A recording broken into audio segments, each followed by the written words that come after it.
आप देख रहे हैं जेएक्स न्यूज छत्तीसगढ़। जांजगीर चांपा जिले नगर पंचायत खरौद में भूमाफियाओं के हौसले बुलंद, जहां लॉकडाउन लगने के बावजूद भी शासकीय तालाब के पार की जमीन पर कर लिया गया कब्जा। छत्तीसगढ़ जांजगीर चांपा के नगर पंचायत खरौद में भूमाफियाओं के हौसले इन दिनों बुलंदियों पर है, जहां लॉकडाउन लगने के बावजूद भी भूमाफियाओं के हौसले इतने बुलंद हैं कि शासकीय तालाब के पार की जमीन पर अपना कब्जा जमा लिया है। जिस मामले में वहां के नागरिकों द्वारा अधिकारियों को शिकायत किया जा चुका है, परंतु संबंधित अधिकारी इस मामले में केवल आश्वासन देते हुए नजर आ रहे हैं। जब पूरे मामले की पुष्टि के लिए वहां के प्रतिष्ठित नागरिक सुबोध शुक्ला से बात की तो उनके द्वारा बताया गया कि यह हमारे नगर पंचायत खरौद से सूर्यनारायण जाने के लिए 50 साल पुराना आम रास्ता था, जिस पर इन भूमाफियाओं ने अपना कब्जा जमा लिया है। जिस मामले को लेकर हमारे द्वारा पटवारी और तहसीलदार को सूचना दिया गया था, जिसके बाद अधिकारियों द्वारा इस मामले में कार्यवाही करने का आश्वासन दिया गया है, परंतु अब तक इस मामले में इन भूमाफियाओं के खिलाफ किसी भी प्रकार की कार्यवाही नहीं हुई है, जो कि कहीं न कहीं अधिकारियों की कार्यशैली पर काफी सवाल खड़े कर रहे हैं। तो वहीं सूत्रों से मिली जानकारी के अनुसार यह जमीन लगभग 1 करोड़ 80 लाख रुपए में खरीदना बताया जा रहा है, जो कि यह जमीन मेन रोड से लगा हुआ है, जिसके चलते भूमाफिया जमीन के लालच में शासकीय संपत्ति को नुकसान पहुंचाते हुए तालाब के पार को काटकर जमीन पर अपना कब्जा जमा बैठे हैं, जिस पर नगर पंचायत खरौद अभी भी चुप्पी साधे हुए नजर आ रहे हैं। अब बड़ा सवाल यहाँ पर जांजगीर चांपा जिले के अधिकारियों पर खड़ा हो रहा है। आखिरकार लॉकडाउन के नियमों को उल्लंघन करने के बाद शासकीय संपत्ति को नुकसान पहुंचाकर उस पर अवैध कब्जा करने वाले भूमाफियाओं पर अब तक क्यों नहीं हो रही है कार्यवाही। गरीब जनता पर तो इन प्रशासनिक अधिकारियों के डंडे बरसते हैं, लेकिन वहीं बड़ा सवाल अधिकारियों पर खड़ा हो रहा है कि जब भूमाफिया खुलेआम शासकीय संपत्ति को नुकसान पहुंचाकर अपना कब्जा कर रहे हैं, उस पर पामगढ़ विधानसभा क्षेत्र के पटवारी तहसीलदार आखिरकार क्यों चुप्पी साधे हुए बैठे हैं।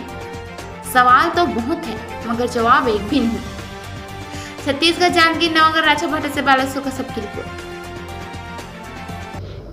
मैंने ये जो पर्री तालाब है, पहले तो माल गुजारी था, बाद में शासकीकरण हो गया था, और ये खरौद से शिवनारायण जाने का 12माही रास्ता नहीं था, क्योंकि बीच में खेत पड़ रहा था।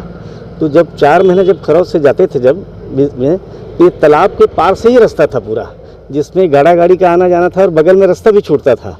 ये पूरा था, उसमें मेरे ख्याल से कम 25 फीट जगह रहा होगा वहाँ से, और बहुत पुराने पेड़ लगे थे। पेड़ के जड़ को छोड़ के गाड़ी निकलते थे, और वहाँ से निकल के सीधा जाते थे। और एक भगवान दिन ये अपना तालाब यहाँ मदन तालाब है, वो भी खरौद का शुकुलपारा, वो निजी तालाब है, उसके ऊपर से होके चले जाते थे। ये मेहराइन नदी के पास निकलते थे। ये आम रास्ता था, लेकिन बड़ा दुर्भाग्य है कि अभी देखने में ये मिल रहा है कि पूरा तालाब के पार को किसी ने, कोई बिल्डर है जो भी हो, इनने खरीद लिया है, और ये बहुत ही माने गलत काम हुआ है। इसको किसी तरह रोक लगाना चाहिए। दुर्भाग्य है कि प्रशासन बार बार यहाँ आना जाना है, यहाँ पे उनका कैंप भी लगा रहा है, लेकिन किसी ने इसमें ध्यान नहीं दिया, कोई नहीं इसको देखे। तो इसको तो तुरंत इस पर कार्रवाई होनी चाहिए, और जो बिल्डर हैं उनके ऊपर कार्रवाई होनी चाहिए। और दूसरा ये अच्छा, ये न तो नगर पंचायत का ध्यान है, न इनने किसी को बताया है। कोई बताया कि सीमांकन किए हैं, तो सीमांकन अगर इनने किए हैं तो क्या आसपास के खेत वालों को उन्हें बुलाया था क्या, या कुछ पुराने लोग आ जाते, पुराने लोगों के सामने बात हो जाती कहाँ से कहाँ तक है करके, और ये पता नहीं किससे खरीदे। ये बताया तो जाता था, ये पंडित नन्हे प्रसाद द्विवेदी का था। वो पंडित जी के 1 साल एक्सपायर हुए हो गया, कोई उनके कोई पता नहीं वारिशान तो नहीं है, किन्हीं को गोद क्या बताते हैं, उनने उनको देखे चले गए। इनका कहना कि हम डार्क में रह गए, ये बोल रहे हैं। लेकिन कहना नगर का कहना, गाँव वालों को कहना, ये सब दिन का रास्ता है, तालाब सब दिन रहेगा, और तालाब को पार को छीना तो बहुत बड़ा अपराध है। तो मेरा कहना इनके ऊपर कार्रवाई होनी चाहिए, जो यथावत है उसको यथावत रखा जाना चाहिए। शिकायत क्या है? मैं पटवारी को मैंने तुरंत बोला था, पटवारी को तुरंत बोला, पटवारी इस बात को स्वीकार किया कि बहुत गलत है करके, और मैं तुरंत मैं वहाँ अपनी लिखा पढ़ी करके दे रहा हूँ करके, पटवारी इस बात को स्वीकार किया है। सबसे ज़्यादा संपत्ति पहुँचा दे। हाँ, यहाँ जो पर्री तालाब बोलते हैं, उस मेड़ को 2-3 मिल के ज़मीन को खरीदे हैं। उनको मैं मौखिक रूप से भी बोला कि इतना नहीं कटेगा ज़मीन, फिर भी वो लोग नहीं माने और कटिंग कर दिए। इस बात को मैं तहसीलदार को मौखिक रूप से भी अवगत कराया हूँ, और जांच करके भी गए हैं तहसीलदार साहब। तो सर इसमें लिखित अभी रिपोर्ट पेश नहीं किया हूँ, मौखिक रूप से बोला हूँ, साहब आए थे, जांच करके गए हैं, जैसे सर निर्देश करेंगे उस हिसाब से कार्रवाई करेंगे। सर, ये किनके द्वारा किया गया है?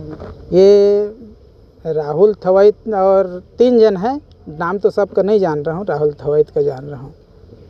तो सर वहीं अभी लॉकडाउन लगा है, 144 धारा लगा है, जिसमें हाँ। शासकीय संपत्ति के यहाँ पर नुकसान पहुँचाया गया। इस मामले में तहसीलदार साहब और आपके द्वारा क्या कुछ उन पर कार्रवाई की गई? अभी तो कार्रवाई नहीं की गई है, मेरे द्वारा उनको सूचना पहुंचाया गया है।